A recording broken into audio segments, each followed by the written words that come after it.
How to install Adobe Flash Player for Bitdefender Safepay.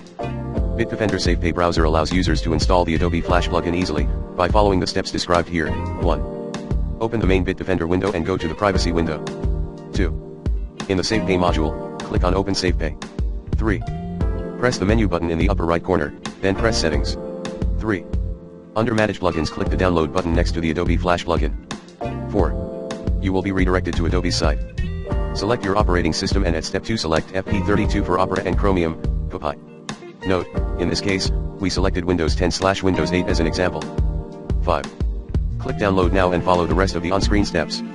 Note, if the Adobe Flash Player plugin is not installed or is outdated, a Bitdefender message will be displayed. Click the corresponding button to continue. After the installation process is completed, you will have to manually reopen the Bitdefender Safepay browser to continue your work. Note, uncheck additional installation offers on Adobe Flash Player download page.